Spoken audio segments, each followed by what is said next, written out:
Opa, pessoal, tudo bem? Meu nome é Emerson e estou aqui para mais um vídeo. E dessa vez vou falar de busca binária. Bom, para começar, eu gostaria de falar sobre essa questão aqui, a Multiplication Table, do CSS. Bom, nessa questão aqui, você vai receber um n, esse n é um valor ímpar, e além disso, esse n vai ser a dimensão de uma matriz n por n, que vai ser definida da seguinte forma. Cada célula dessa matriz tem um valor, e esse valor é definido pela multiplicação entre a linha e coluna dessa célula. Então, por exemplo, o valor 9 aqui, ele é 9 porque ele está na linha 3, coluna 3. Esse valor 6 aqui, ele é 6 porque ele está na linha 2, coluna 3. Logo, a questão vai te pedir que, dado que ele pega esses valores, todos esses valores que estão dentro dessa matriz, coloca em um vetor e ordena esses valores de forma crescentemente, ele quer saber qual que é o valor que vai estar no meio desse vetor. Bom, de imediato a gente já percebe que como o produto de valores ímpares é sempre ímpar e n sempre vai ser ímpar, nós vamos sempre ter um valor no meio. Então isso evita que a gente tenha problemas com teto e chão, por exemplo, que a gente tenha que definir teto e chão para no caso que seja uma quantidade de valores par no vetor. Então, bom, vamos pensar na nossa primeira abordagem aqui, uma abordagem mais naive. E, bom, a abordagem naive seria gerar todos os valores dessa matriz e assim encontrar o valor que está no meio, né? Só que vamos pensar um pouco sobre essa abordagem, né? Essa abordagem teria qual complexidade? Essa abordagem teria complexidade O de n quadrado. Porque, bom, como a matriz é n por n, nós vamos ter n por n células, e então, portanto, a gente vai ter n por n valores. Logo, no pior dos casos aqui, a gente vai ter um número na ordem de 10 elevado à quinta, né? Então, bom, a gente vai ter aproximadamente isso aqui no pior dos casos.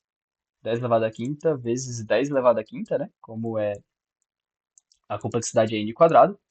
E isso aqui vai ser 10 elevado a 10. O que é bem ruim, porque isso é maior do que 10 elevado a 8. Bom, como vocês sabem, o computador ele faz só 10 elevado a 8 operações por segundo, né? Então, isso não seria possível, isso não resolveria nosso problema aqui, a gente estouraria o limite de tempo e a gente não conseguiria solucionar os problemas utilizando essa abordagem. Mas bom, e se eu falar para vocês que tem uma abordagem O de n log 2,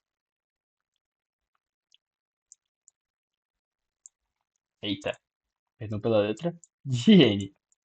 Se eu falar que existe essa abordagem. Isso seria muito bom, né? Porque, bom, no pior dos casos, o que seria isso aqui, né? Seria algo nessa ordem aqui, né? 10 elevado à quinta, 10 elevado à quinta, se não me engano, log 2 de 10 elevado à quinta é 17, aproximadamente 17, então no pior dos casos a gente teria isso.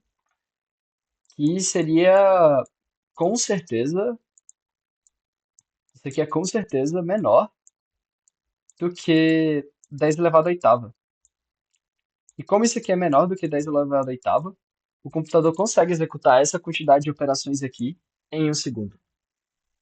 Então, bom, essa abordagem vai usar a busca binária e mais pra frente, quando ao final do vídeo, a gente vai resolver essa questão utilizando essa abordagem aqui. Bom, pessoal, a busca binária ela é um algoritmo que vai realizar buscas e, bom, ela vai utilizar o paradigma de divisão e conquista para reduzir a complexidade das buscas de buscas realizadas em uma busca linear.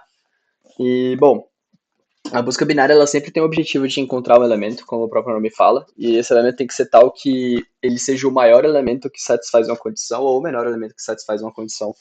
Tudo vai depender do que a questão pede. Bom, para aplicar esse algoritmo é sempre necessário que a gente tenha uma ordenação nesses elementos, esses elementos estejam dispostos ordenadamente, seja crescentemente ou decrescentemente. E, bom, esse algoritmo ele vai consistir em duas etapas. A primeira é onde a gente chuta que a resposta é um elemento m que está posicionado ao centro. E depois disso a gente avalia essa condição para esse elemento m, e aí a gente atualiza nosso intervalo ao conjunto de pesquisa, né? De acordo com o resultado dessa avaliação da condição. E, bom, essa busca ela vai ser realizada em complexidade odd log de n, porque a gente sempre está dividindo por 2 o intervalo, como a gente está sempre pegando o elemento do meio. A gente sempre está dividindo por 2 o intervalo e sempre estamos descartando metade dos elementos que estão dos elementos que a gente poderia procurar inicialmente, né? Enquanto a busca linear, a gente tem que passar por cada elemento uma vez e analisar cada elemento individualmente. E isso tem uma complexidade linear. E, bom, geralmente quando a gente tem condições que necessitam de uma complexidade linear para a gente analisar, né, para a gente checar se essa condição é verdadeira, a busca vai ser realizada, a busca binária ela vai ser realizada em complexidade O de n log n, né, porque o n vem da condição e o log n vem da busca em si. Enquanto a busca linear, por exemplo, como a gente tem que analisar cada elemento individualmente, isso seria quadrático, porque um dos n's vem de analisar a condição e o outro n vem da busca mesmo. Bom, então vamos supor que a gente está procurando algum elemento dentro de um vetor. A gente está procurando se esse elemento está dentro do vetor. Então, bom, para o nosso exemplo aqui, a gente vai assumir que esse vetor vai estar em ordem crescente. Como a busca binária vai funcionar, né? A busca binária ela vai definir um A e um B. Esses A e B vão ser limites do intervalo onde a gente está procurando, do conjunto que a gente está procurando, né? E bom, a gente vai encontrar o M da seguinte forma. A gente vai falar que M vai ser igual a A mais B dividido por 2. Ou seja, a gente sempre vai pegar o elemento do meio desse intervalo. E, bom, além disso, essa divisão que a gente realiza, a gente sempre pega a divisão arredondada para baixo. E, bom, seguindo, né? Na nossa análise, a gente vê se o elemento que a gente está procurando for igual e estiver na posição M, a gente retorna verdadeiro, ou seja, esse elemento está dentro desse vetor. Caso contrário, se for menor do que M, como a gente supôs que ele está em ordem crescente, se for menor do que o cara que está na posição M, a gente não vai querer olhar para os caras que estão à direita, porque os caras à direita, como novamente está em ordem crescente, eles vão ser maiores do que M e, consequentemente, eles vão ser maiores do que o elemento que a gente está procurando, então com certeza o X não vai estar para lá. Então o que a gente vai fazer é que a gente vai atualizar nosso intervalo da seguinte forma. Aí a gente vai manter o A, que é o nosso limite à esquerda, né? E a gente vai atualizar o B para M menos 1. Ou seja, a gente vai descartar M e todos os elementos que estão à direita. Se o elemento que a gente vai procurando, né, o X no caso, for maior do que M, a busca vai continuar no vetor à direita, né? No subvetor à direita. Então, tipo, a gente vai ignorar os elementos que estão à esquerda porque, né, devido à ordenação crescente, eles vão ser menores do que M e, consequentemente, vão ser menores do que X.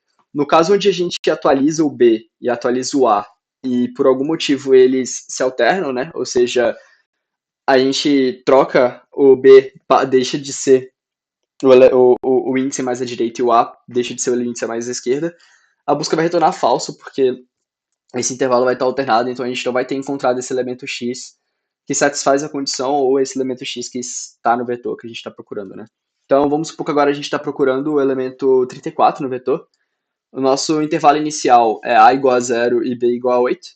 Bom, quando a gente fizer aquela operação lá para encontrar o M, a gente vai encontrar 4. E o elemento que está no índice 4 é o 51. O 51 é maior do que 34, portanto a gente vai querer ignorar todos os elementos que estão à direita e a gente vai atualizar o intervalo para 0 e 3, né? Seria m menos 1 naquele caso. E, bom, aplicando de novo, a gente vai encontrar o índice 1, né? Novamente, a igual a 0 e b igual a 3 faz a mais b igual a 3, e dividido por 2, 1,5, a gente pega a parte inteira, a gente arredonda para baixo, então o índice m vai ser igual a 1. Bom, no índice igual a 1, a gente tem o cara sendo o 28, e o 28 ele é menor do que o 34, então a gente pode ignorar todos os caras que estão para a esquerda do 28, porque todos esses caras vão ser menores do que 28, então com certeza eles vão ser menores do que o 34. Bom, agora a gente atualiza nosso intervalo, né? Para o A a gente atualiza para M mais 1, que no caso era 1, então 2. E agora a gente tem um novo intervalo, 2 e 3, realizando aquela operação para encontrar o índice M ou o valor M, 2 mais 3 dividido por 2, isso vai dar 2,5. Pegando, arredondando para baixo, a gente tem 2, e olha só, na posição 2 a gente tem um 34, e aí o 34 é a nossa resposta, a gente já pode retornar que ele está na posição 2.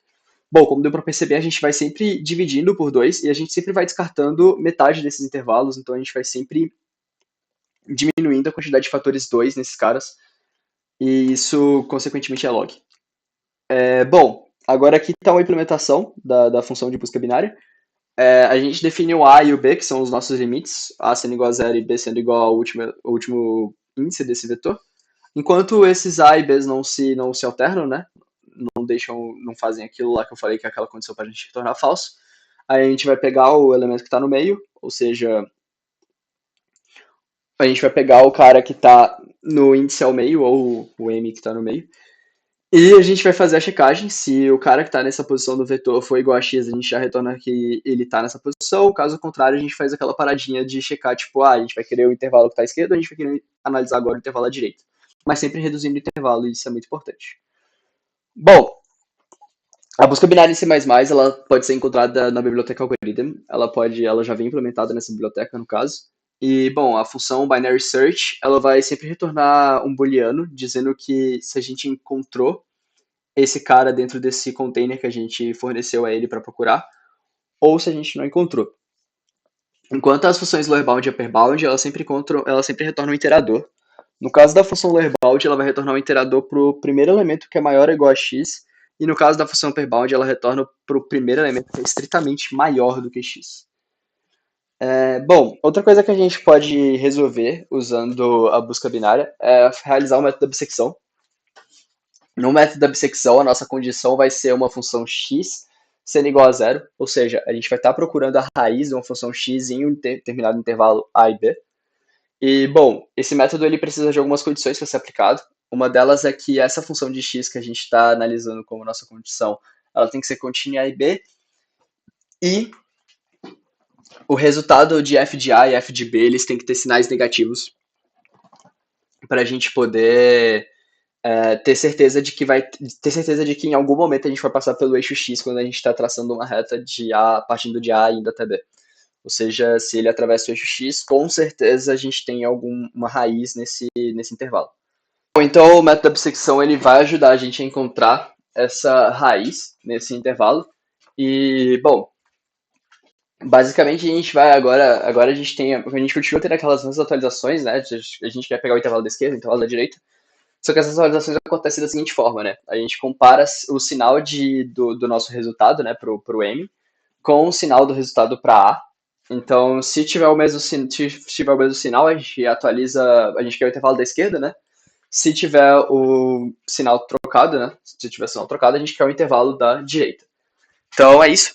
Aí, bom, geralmente nessas questões a gente mexe com ponto flutuante, o que é bem chato às vezes. E, bom, para isso a questão ela sempre define um limiar, ou seja, ela sempre define um limite de quando você, tipo, do erro relativo para a solução que você quer encontrar. Então, geralmente a gente resolve a questão usando busca binária, usando esse limiar ou usando n iterações para a gente conseguir chegar em uma resposta próxima a esse limiar. Bom, em qualquer dos dois casos, a complexidade do algoritmo vai ser sempre log de a menos b, log do tamanho desse intervalo. Então, é isso. Bom, a implementação fica mais ou menos assim. A gente tem uma função aí que tem como parâmetro uma função e dois intervalos, né? Dois limites de intervalo. Bom, a gente pega o valor que está na posição m, o resultado dele, e aí a gente vê, né? Tipo, se esse resultado dele for menor do que o epsilon, né? Tiver o erro relativo comparado ao zero menor do que o epsilon no nosso limiar, a gente já retorna ele como resposta, porque ele vai obedecer nosso erro relativo da questão. Caso contrário, a gente faz aquela checagem do sinal e aí a gente atualiza os intervalos. Bom, outra maneira que a gente pode encontrar a aplicação de busca binária é a busca binária na resposta. E, bom, geralmente a busca binária na resposta ela se baseia na seguinte coisa, que é a nossa condição agora, a gente pode retratar ela como uma função f de x. E, bom, essa função f de x ela vai ser monótona. Então, o que é ser monótona, né? Ela vai assumir caráter crescente ou decrescente conforme x vai aumentando. Ou seja, por exemplo, se x for, sei lá, 2 e ela tiver caráter decrescente, f de x vai ser. Se x for 2, exato. Se ela tiver caráter decrescente, f de 3 vai ser menor do que f de 2, por exemplo. E assim adiante. Bom, então, essa propriedade da monotonicidade permite que a gente faça a busca binária na resposta. Ou seja, se a gente quer se a gente quer saber qual é o maior ou menor elemento que satisfaz alguma função ou alguma condição, e essa condição em função for monótona, a gente pode definir os limites como esse intervalo e falar que a gente está procurando, supor que a gente está procurando num vetor, né, que tem esses limites, onde os elementos que estão nesse vetor são o resultado dessa função, né, dessa aplicação dessa função da condição. Então, bom, essa técnica é importante. E é nela que a gente tem aquelas variações de analisar a condição, né? De tipo, às vezes a condição aí, essa função, vai exigir que a gente realize uma computação em O de n. E aí é ela que permite que a gente, é ela que a busca binária na resposta que permite que a gente faça essa computação em O de n log n, ao invés de O de n quadrado, que seria numa busca linear convencional. Bom, com isso, agora a gente já tem munição suficiente para resolver aquela questão da multiplication table. A gente vai voltar para ela agora e é isso. Bom, pessoal, vocês devem estar se perguntando agora como a gente vai abordar isso daqui usando busca binária ou alguma das técnicas de busca binária que a gente aprendeu agora para resolver essa questão em n log n, né? E, bom, primeiro de tudo, eu quero que a gente pense num subproblema. E esse subproblema é, dado que eu falei um x para vocês, um valor x, eu quero que vocês me falem quantos valores menores ou iguais a esse valor x estão nesse vetor. E, bom, essa resposta vai ser sempre o somatório da divisão desse valor x que eu falei, dividido por k, e essa divisão vai ser arredondada para baixo, mas vai ser o somatório dessas divisões aqui com k variando de 1 até n. E por que essa é a resposta, né? Se a gente pensar na tabuada do número, a gente sempre vai perceber que a posição que esse número vai ocupar na tabuada vai ser definida pela divisão desse número, né? Da divisão por exemplo, a tabuada do 2, por exemplo, o 4 vai estar na posição 2, porque, né? E outra propriedade interessante da tabuada, se a gente pensar nela como um vetor, a gente sabe que se o número estar na posição 2, indica que tem dois números que são menores ou iguais a esse número na tabuada que ele está inserido, na tabuada que a gente está analisando. Então, bom, com isso a gente pode só fazer o somatório disso para o nosso x, né, que eu estou perguntando para vocês, quando já estão no vetor. A gente pode só fazer isso de k variando de 1 até n. Bom, com isso agora a gente consegue chutar um número e saber quantos números já foram colocados que são menores ou iguais a ele. Ora, isso é interessante, né? Porque agora a gente pode mudar o problema, mudar o enunciado do problema. Porque o enunciado do problema pede para a gente encontrar o elemento que está no meio. Só que agora a gente pode pensar o seguinte: a gente quer encontrar o menor x, tal que a quantidade de elementos que são menores ou iguais a esse x e estão no vetor é maior ou igual a metade dos elementos. Então, bom, deixa eu mostrar esse em código que vai fazer mais sentido para vocês. Olha aqui a parte da busca binária. A gente chuta que, ó, aqui é a metade da quantidade de elementos, né? Como eu falei. E aí a gente chuta aqui, né? A gente fala, beleza, esse nosso mid aqui vai ser a nossa resposta. E aí, o que é o nosso check? O nosso check é basicamente checar, fazendo aquela fórmula lá de somatório, de se esse cara essa quantidade de caras vai ser menor do que o nosso K, que é a nossa metade da quantidade de caras totais no nosso vetor. E, bom, por que eu coloco um min aqui, né? Bom, porque é possível notar que, por exemplo, se a gente está chutando para um cara, sei lá, a gente está chutando para o 6 aqui, né? 2,3. Aqui no nosso caso de exemplo, né? Vou copiar o nosso caso de exemplo aqui, calma aí, deixa eu copiar ele melhor. A gente está chutando que a nossa resposta vai ser 6. 1,2,3, 2,4,6, 3,6,9. Bom, para o nosso 6 aqui, se a gente dividir o 6 por 1, a resposta vai ser 6, né? Que é a quantidade de caras que são menores ou iguais na tabuada. Só que a gente não tem 6 caras aqui, né? A gente limita eles por n, porque né, a nossa tabuada só vai até n. Então, por isso que tem aquele mínimo n. E, bom, é isso. A gente usa a busca binária na resposta para resolver isso, porque, como vocês podem perceber, essa função vai só crescendo, né? Se a gente chuta outro número que é maior, por exemplo, 9, essa função vai só crescer, porque o 9 vai estar na frente do 6, né? Comparativamente ao 6, por exemplo, na tabuada do 1, o 9 vai estar na frente do 6. Comparativamente ao 6, na tabuada do 3, por exemplo, o 9 vai estar na frente do 3. E, bom, é isso. É assim que se resolve, com busca binária na resposta. E esse check, ele leva a complexidade... Então, por que a complexidade é O de n log n, né? Bom, esse check aqui, ele tem complexidade O de n, porque a gente está indo de... O k está variando de 1 até n, né? Para a gente pegar aquela nossa resposta de quantos caras são menores ou iguais e já estão nesse vetor. E a nossa busca binária é log n, né? Então, por exemplo, se a gente fosse fazer, mesmo que a gente mude aquela abordagem, né? Porque inicialmente a gente estava com aquela abordagem quadrática de gerar todos os números e depois ir procurando, né? Mesmo se a gente mude para tipo, agora a gente quer checar quantos números são menores ou iguais. Mesmo assim continua quadrático, né? Porque a gente vai ter que passar por cada número e ainda assim a gente vai ter isso sendo quadrático. Então, bom, é isso, pessoal. Espero que vocês tenham entendido. Espero que eu tenha ajudado vocês a entender a busca binária. Qualquer dúvida, podem deixar nos comentários ou entrar em contato com a gente. Fiquem de olho nos próximos vídeos. Vou deixar essa questão na descrição. Vou deixar o código dela também na descrição. E é isso, pessoal. Muito obrigado e até a próxima.